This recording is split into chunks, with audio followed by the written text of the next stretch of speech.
प्यारे धर्म प्रेमी बंधुओं, सत कैवल साहिब, परम गुरु श्रीमद् करुणा सागर महाराज के दिव्य जीवन की इस श्रृंखला में हमने अभी तक कैवल धाम से लेकर रवि मंडल व पुष्कर द्वीप, साग द्वीप, कौशक द्वीप, कुशालक द्वीप तथा सालम द्वीप के बारे में जानकारी प्राप्त की।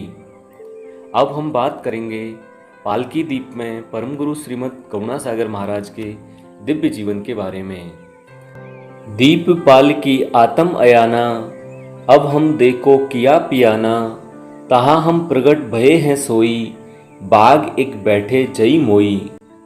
परम गुरु श्रीमद् करुणा सागर महाराज कहते हैं कि पालकी द्वीप के मानव आत्मज्ञान से अनजान थे। पालकी द्वीप में एक बहुत विशाल देश था, जिसमें एक सल्लारट नाम के अनुपम शहर में उस देश के खलूमंत नाम के राजा की राजगद्दी थी। वहां मैं अचानक प्रकट हुआ और एक बाग में अपना आसन लगाकर बैठा और शहर के सभी लोग मेरे दर्शन के लिए आते तथा दर्शनार्थियों को मैं कैवल ज्ञान का उपदेश करता। मेरे अगाध कैवल ज्ञान के प्रताप से जगत के भ्रमणा भरे पाखंडी कर्म कांडों का नाश हुआ और सभी हर प्रकार से जागृत होकर सार असार को समझ गए और दिन प्रतिदिन मेरे प्रति भाव बढ़ने से सभी जिज्ञासु स्त्री पुरुष आने लगे, जिससे एक बहुत लंबी कतार शहर से बाग तक लग जाती। कितने ही लोग वहां देखा देखी आते, लेकिन सब लोगों का मेरे प्रति बहुत प्रेम भाव था। केवल राज दरबार के ही मनुष्य बाकी बचे थे। वह शहर 8 योजन के विस्तार में फैला हुआ था। फिर वहां एक घटना घटी।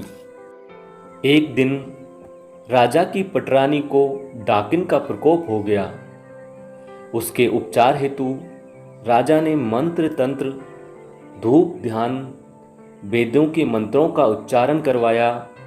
वैद्य तथा भूपा को भी बुलवाया। इतने उपाय करने के बाद भी रानी का कोई उपचार नहीं हो सका, जिससे राजा का मन बहुत दुखी हुआ और दिन व दिन रानी की पीड़ा बढ़ने से राज दरबार के सभी लोग दुखी होने लगे। तब एक दिन ऐसा समय आया जब रानी की नाड़ी बहुत ही धीमी चलने लगी। तब सभी ने रानी की मृत्यु का समय नज़दीक समझकर उसे जमीन पर लिटा दिया। ते ही अवसर हमहि तां गएहू, उठी नरपति आदर अति दयेहू। तब हम बोले कृपा पसारी, कैवल लक्ष्य ध्यान और धारी।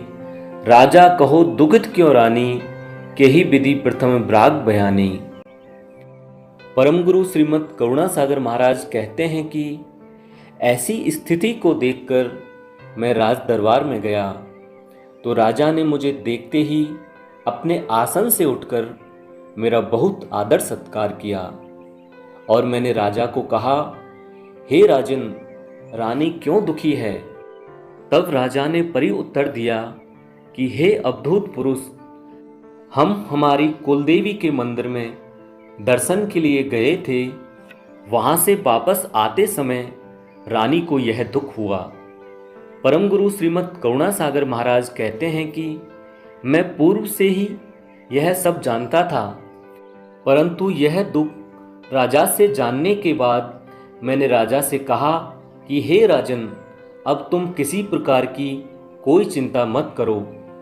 रानी के ऊपर डाकिन का प्रकोप होने के कारण रानी की यह दुर्दशा हुई है। परम गुरु श्रीमद् करुणा सागर महाराज कहते हैं कि तब मैंने कैवलकर्ता में अंतर्ध्यान होकर रानी को डाकिन के प्रकोप से मुक्त किया। इससे राजा और उसके कुटुंबजन आनंदित हुए। फिर वह वहां से अपने मुकाम पर आ गया। उसके बाद राजा और रानी दौड़ते हुए इधर उधर मुझे खोजने लगे और लोगों से पूछने लगे कि ये महापुरुष कहाँ रहते हैं। तब एक भक्त ने बताया कि इन्होंने अपना आसन एक बाग में दृढ़ किया हुआ है। तब राजा और रानी वहां आकर मेरे चरण कमलों से लिपट गए और राजा स्तुति करने लगा कि हे स्वामी, आपने मेरी मृत जैसी पत्नी को जीवन दान दिया है। फिर रानी भी अपने हाथ जोड़कर कहने लगी कि आप इतने दिन से यहाँ पधारे हो, फिर भी हमें आपकी पहचान नहीं हो पाई। कहो स्वामी, कुन नाम तुम्हारे, सो निस्दिन रहे ध्यान हमारे। नाम कहा हमहि तब सोई, भव भीर वंजन साहिब मोई। राजा और रानी पूछने लगे, हे स्वामी, आपका नाम बताने की कृपा करें, जिससे हम अहरनिश आपका ध्यान धर सकें। परम गुरु श्रीमद् करुणासागर महाराज कहते हैं कि तब मैंने अपना नाम भववीर वंजन साहिब कहा। तब राजा और रानी बहुत आनंदित हुए और कहने लगे, हे भववीर वंजन स्वामी, आपकी जय हो। और राजा रानी मस्तक नवाकर कहते हैं कि हे अंतर्यामी, आप हमारे घर पधारो। उस समय मैंने कमल सेठ और कनक सेठानी के बाग में अपना आसन लगाया हुआ था।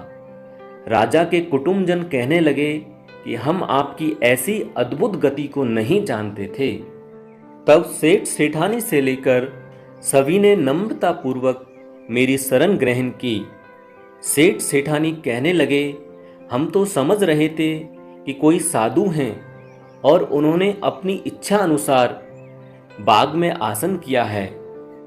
हमने तो आपकी सरल स्वभाव से साधु संत समझकर सेवा की थी, परंतु आप तो अगाध गति वाले महान पुरुष हो। उसके बाद परम गुरु श्रीमद् करुणासागर महाराज कहते हैं कि राजा ने हाथी घोड़े की सवारी मंगाकर मुझे आदर सत्कार से राज दरबार में ले गए और वहां मेरा भव्य स्वागत किया। और उस द्वीप में जितने भी प्रकार के बाजिंत्र चलते थे वे सभी बजाए गए और राजा ने मुझे सबसे उत्तम आसन पर बैठाकर मेरी धूप दीप से आरती उतारी। और राजा की सभी रानियों ने मेरी शरण ग्रहण की। उस राजा के बहुत रानियां थीं। उनमें से मधुवंता नाम की पटरानी को डाकिन का प्रकोप हुआ। उस रानी की मेरे प्रति अपार श्रद्धा थी। दिव्य परम गुरु कहते हैं कि राजा रानी आदि ने सच्चे अंतस्करण से मेरी सेवा की। उसके बाद राजा के दरबार में बहुत बड़ी सभा का आयोजन हुआ, जिसके मध्य में बैठकर मैंने कैवल ज्ञान का उच्चारण शुरू किया। परम लक्ष्य परिपंच पराई, भिन्न भिन्न कहो भेद बताई। सकल शास्त्र मत के ग्रंथ काढ़ी, कल कूची निध देई दिखाड़ी। सार असार प्रसार प्रकाशी, अगम निगम दियो भेद निकासी। सभा सकल सब सन्मुख बहेऊ, ज्ञान हमारा समझ उड़ गए हो। परम गुरु श्रीमद् करुणासागर महाराज कहते हैं कि प्रपंच को दूर करवाकर लक्ष्य भेद अलग अलग रीति से समझाया और सभी शास्त्रों के मत की ग्रंथियों को दूर करके युक्ति प्रयुक्ति द्वारा समुद्र रूप महान कैवल पद का ज्ञान सभी को समझाया। वेदों के अगम पद का अंतर भी कहा। उससे सबके हृदय में सत्य और असत्य का प्रकाश हुआ। सभी ने कैवल कर्ता का ज्ञान एकाग्र चित्त होकर सुना, जिससे सभी को अपने हृदय में समझ प्राप्त हुई तथा सभी अलौकिक गति वाले हुए और सभी लोगों के हृदय में कैवल कर्ता का ज्ञान होने से संसार के बंधन की भ्रमणाएं दूर हुई। राजा और सभा के सभी लोग हाथ जोड़कर मुझसे विनती करने लगे कि हे स्वामी, हमें कैवल ज्ञान का उपदेश दो, जिससे हमारा कल्याण हो सके। फिर दिव्य परम गुरु कहते हैं कि सबसे पहले राजा को उपदेश दिया, उसके बाद सभी को कैवल ज्ञान से जागृत किया तथा एक एक को कैवल कर्ता का लक्ष्य समझाया। और शहर के लोग मुझे अपने घर ले जाते और मेरी पधरावनी करवाते तथा मेरे साथ राजा भी आता। इस प्रकार शहर में उत्सव सा होने लगा। इस प्रकार सबको ज्ञान ध्यान का पक्ष अखंड सुख देने वाला लगने से सभी ध्यान और ज्ञान के रस में एक चित्त होकर तरावोर हो गए। इस प्रकार शहर के सभी मुमुक्षुजन अपने हृदय में कैवलकर्ता का लक्ष्य समझकर कैवल ज्ञान के रंग में रंग गए। उसके बाद कैवल ज्ञान की कीर्ति दूसरे देशों में भी पहुंची, तो वहां से भी लोग दर्शन के लिए आने लगे और मुझे गांव-गांव में अपने घर ले जाकर मेरा भव्य स्वागत करते वे पधरामनी करवाते। इस प्रकार कायम पंथ की महिमा बहुत बढ़ने लगी और हर किसी की जन्म मरण के दुख की चिंता दूर हुई। वहां मेरे 400 त्यागी शिष्य हुए और वो सभी शिष्य कैवलकर्ता के धाम का लक्ष्य दूसरे लोगों को उदार दिल से समझाते। फिर वहां एक मठ बनवाया जिसमें मैंने अपना मुकाम किया और सभी लोग वहां दर्शन के लिए आते। इस प्रकार कैवलकर्ता के आध्यात्मिक ज्ञान को सुनकर मेरे बहुत अनुयायी बने तथा पुरातन कायम पंथ की कीर्ति सभी को समझाई।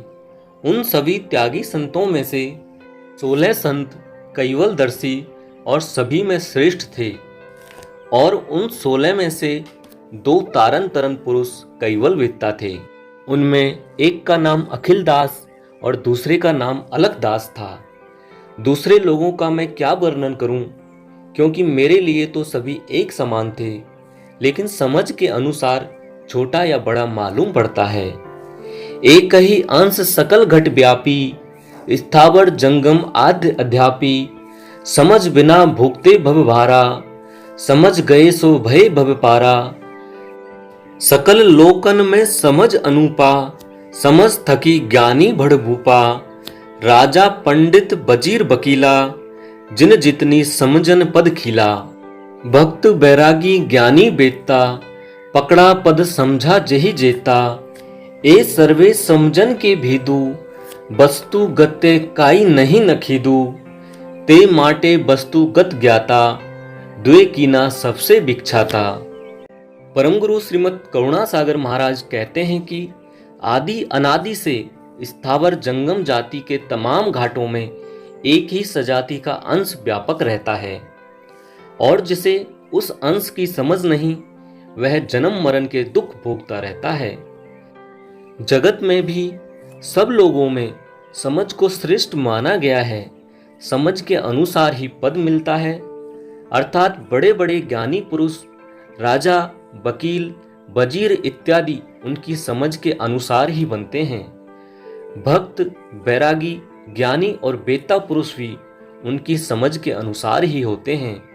कितने मनुष्य निर्धन होते हैं और कितने मनुष्य बहुत धनवान होते हैं, और कोई कोई बहुत धनवान होने से अपार सुख समृद्धि से अपना जीवन निर्वाह करता है और कोई मजदूरी करके अपना जीवन निर्वाह करता है। यह सब समझ के अनुसार ही होता है, परंतु वस्तु की गति द्वारा देखें तो कोई बड़ा या छोटा नहीं होता। इसी प्रकार वस्तु की गति की समझ के अनुसार ही 2 तारन तरन पुरुषों को श्रेष्ठ कहा गया है। परम गुरु श्रीमद करुणासागर महाराज कहते हैं कि वे 2 तारन तरन शिष्य समस्त दीप के जीवों के ईश्वर समान थे। क्रोड़ सप्त कथिया हम ज्ञाना, सो उन हृदय लखी सब जाना। सकल भेद ताते लख पाए, दिव्य दृष्ट महा अरूढ़ कहाए। परम गुरु श्रीमद करुणासागर महाराज कहते हैं कि पालकी दीप में मैंने 7 करोड़ शब्दों का उच्चारण किया और सभी ने कैवलकर्ता का ज्ञान अपने हृदय में धारण किया तथा सभी महान अरूढ़ दृष्टि वाले कहलाए। परम गुरु श्रीमद करुणासागर महाराज कहते हैं कि एक दिन मैं पालकी दीप में गुंजारन वन के अंदर सैर करने गया। तब मैंने वहां एक स्त्री पुरुष को तपस्या करते हुए देखा। उन्होंने मुझे देखते ही तुरंत खड़े होकर दासातन भाव से मुझे नमन किया तथा फल फूल आदि सामग्री भेंट कर मेरा बहुत आदर सत्कार किया। तब मैंने उनका तप देखकर उनसे कहा कि बोलो तुम्हें क्या चाहिए। उन्होंने किसी भी प्रकार का दूसरा भाव रखे बिना कहा कि हे स्वामी, हमें जन्म मरण के बंधन से मुक्त करो। तब मैंने उनसे कहा कि जब मैं जम्मू द्वीप में प्रकट होऊंगा तब आपका कल्याण करूंगा। उन स्त्री पुरुष का नाम सोमंता व हरदेव था। उसके बाद दिव्य परम गुरु ने शहर की तरफ प्रस्थान किया। दिव्य परम गुरु कहते हैं कि तब मेरा चित्त चंचल हुआ और मैंने विचार करके राजा को एक बहुत बड़े धार्मिक मेले के आयोजन का आदेश किया। तब राजा ने सभी जगह निमंत्रण भेजा और जितने भी कैवल भक्त थे उन सबको पूर्णिमा के दिन बुलाया और सभी भक्तजन दूर से मुझे देखकर हर्ष उल्लास से मेरे चरणों को स्पर्श करते। उसके बाद वो सभी भक्तजन एक दूसरे से परस्पर हृदय के सच्चे भाव से मिलते। इस प्रकार यह मेला 7 दिन तक चला। परम गुरु श्रीमद करुणासागर महाराज कहते हैं कि तब मैंने वहां कैवल कर्ता के लक्ष्य का प्रसार करके कहा कि हे स्त्री पुरुषों, तुम मेरी हकीकत सुनो। इस द्वीप के सभी मानव कैवल ज्ञान से जागृत हो गए हैं, इसलिए मैं अब दूसरे द्वीप में जाता हूं।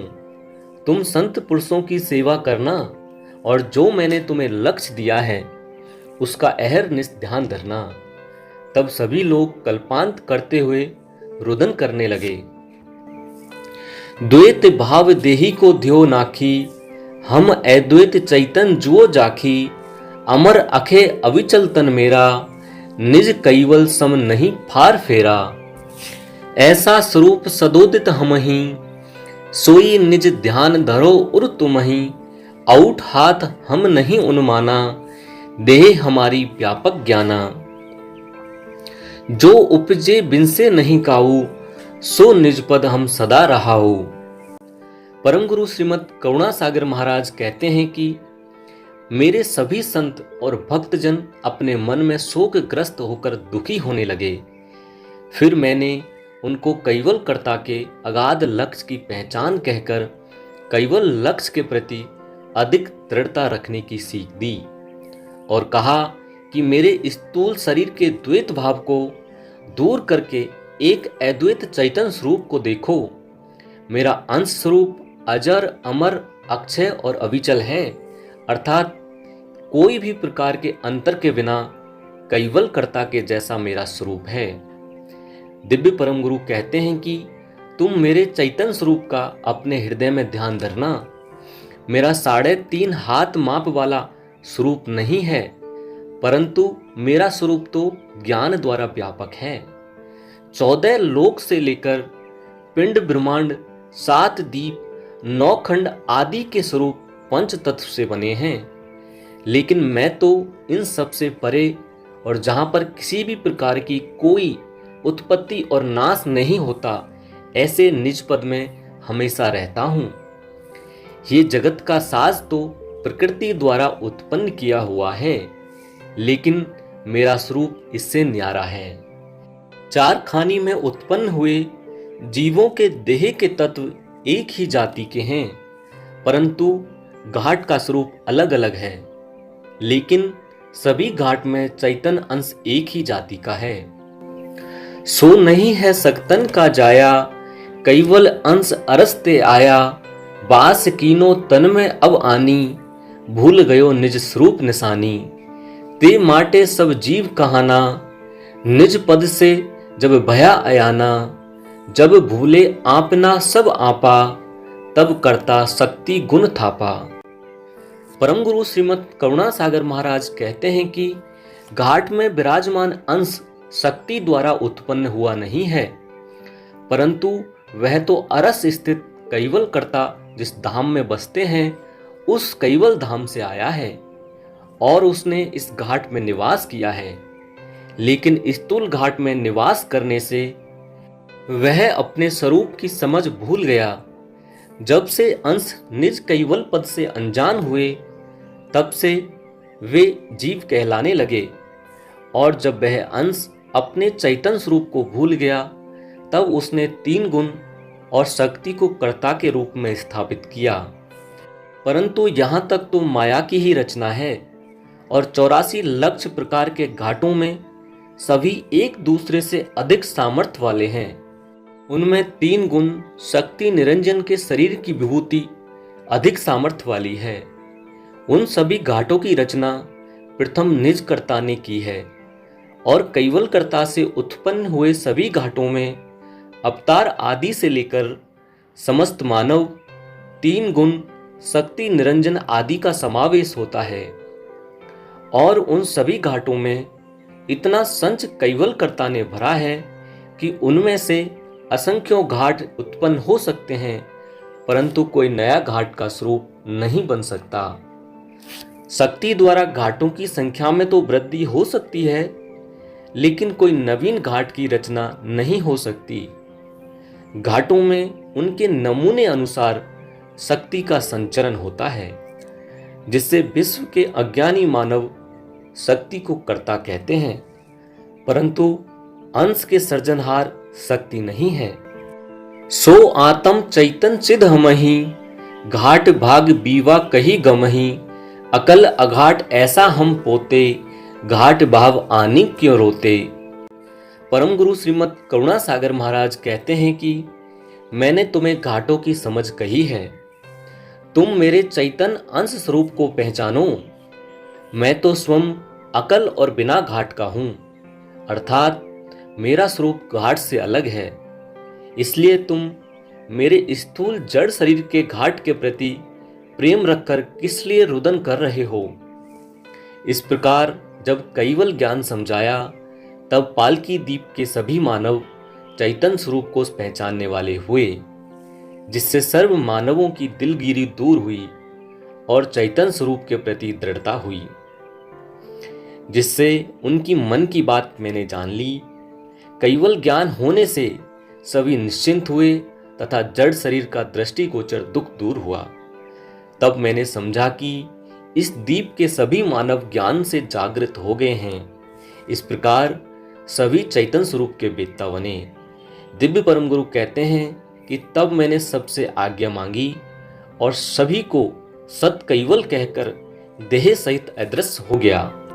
पंचभूत सहु साज समीपा, छोड़ चले हम पाल की दीपा, साकुट सहित पीछे पछताए, कहें कुबेर जम्मू हम आए। परम गुरु श्रीमद करुणा सागर महाराज कहते हैं कि मैंने सर्व साज सहित पाल की दीप को छोड़ा, तब सभी साकुट जीव पछताने लगे। फिर दिव्य परम गुरु ने जम्मू द्वीप में प्रवेश किया। परम गुरु श्रीमद करुणा सागर महाराज का दिव्य जीवन दिव्य परम गुरु द्वारा रचित अगाध बोध ग्रंथ पर आधारित है तथा साक्ष्य के रूप में ग्रंथ से कुछ साखियां ली गई हैं। बाकी साखियों का भावार्थ व्यक्त किया गया है।